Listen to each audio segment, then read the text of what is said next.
Football match চলাকালীন যখন ছেলেটি ডাবল টিমিংয়ে আটকে গেল, তখন কারোর ধারণা ছিল না যে পরের বলটি ইতিহাস গড়ে দেবে। সে হঠাৎ এক ওভার হেডে কিক মারল। বলটা আকাশে অদ্ভুতভাবে বাঁক খেয়ে সরাসরি প্রতিপক্ষের গোলপোস্টের দিকে উড়ে গেল। পুরো মাঠ এটা দেখে হতবাক হয়ে গেল। সবাই দেখলো, কিন্তু কেউ বিশ্বাস করতে পারলো না যে এই ছেলেটি এমন অসম্ভব শট মারতে পারে।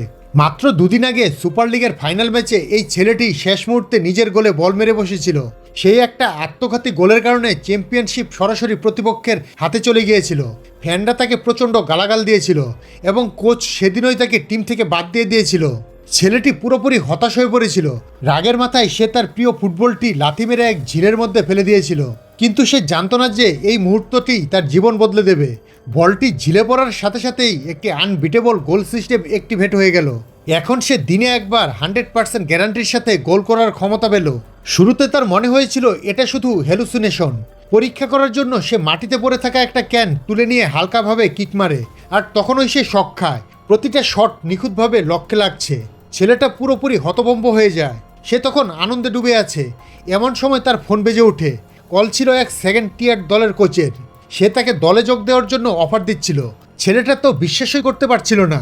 100টা আত্মঘাতী গোলের কলঙ্ক থাকার পরেও কোনো দল তাকে নিতে চায়। পরের ম্যাচে প্রতিপক্ষ দল শুরু থেকেই খুব আক্রমণাত্মক খেলছিল। ফাউল করা, নোংরা খেলা সবই চলছিল। আর রেফারি যেন সব দেখেও না দেখার ভান করছিলেন। তারা কৌশলে তাদের দলের একজন খেলোয়াড়কে আহত করলো, এমনকি স্ট্রাইকারের পাও ভেঙে দিল। এত বড় ফাউল করার পরেও রেফারি শুধু হলুদ কার্ড দেখালেন। ম্যাচের সময় প্রায় শেষ হয়ে এসেছিল। ছেলেটি কোচকে বলল, স্যার আমাকে ভেতরে পাঠান। কিন্তু কোচ জানতেন সে দলের সাথে কোনো প্র্যাকটিসই করেনি, তাই তিনি সরাসরি না করে দিলেন।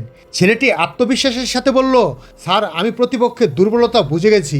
তার চোখে আত্মবিশ্বাস দেখে কোচ অবশেষে তাকে সুযোগ দিলেন। এখন হাতে মাত্র 1 মিনিট বাকি।